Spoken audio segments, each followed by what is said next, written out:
Hili nilisema kiasi ndani ya bunge, lakini kama kawaida yao wakataka kula dakika zangu, kwa hiyo nimesema kidogo. Sijasema vile ambavyo nilitaka ujumbe ufike. Hitimisho langu ambalo nataka lieleweke vizuri, bajeti sio mchakato wa kupoteza muda. Bajeti ni mchakato unaobeba gharama kubwa sana mpaka tunaipata bajeti. Tunakaa hapa Dodoma kwa takriban miezi mitatu. Hizi ni fedha za walipa kodi. Mchakato huu ni lazima uheshimiwe. Kinachoidhinishwa na bunge ni lazima kitekelezwe.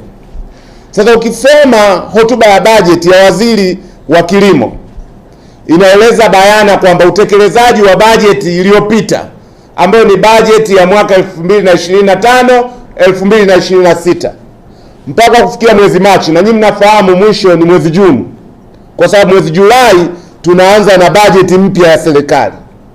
Taarifa za wizara yenyewe zinaonesha mpaka kufikia mwezi Machi utekelezaji wa bajeti ya 2025 2026 ulikuwa ni 42%. Hii maana yake ni nini? Maana yake ya kwanza ni kwamba serikali ya CCM haiko serious katika kutekeleza bajeti. Kama mpaka mwezi Machi unamalizika 42%, unadhani mpaka mwezi Juni tutakuwa tumefikia wapi? Mimi ninakadiria hatuwezi kufikia zaidi ya 60%.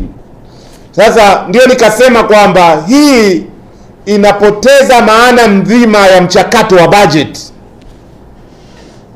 Kama tunapitisha bajeti alafu serikali haitekelezi kama tulivyopitisha, maana yake ni kwamba serikali hailiogopi bunge, au maana yake ni kwamba hizi bajeti zinatengenezwa kinadharia tu, lakini haziangalia hali halisi ya mapato yatayokusanywa. Ndio nikatoa changamoto kwa serikali kwamba mchakato tunaokwenda nao wa kupitisha bajeti ya Wizara ya Kilimo umepoteza maana yake. Kama kiporo tulicho nacho cha 2025 2026 utekelezaji ni 42%, ina maana gani sasa kuwa na mjadala wa bajeti mpya? Situngeendelea na bajeti ile ile?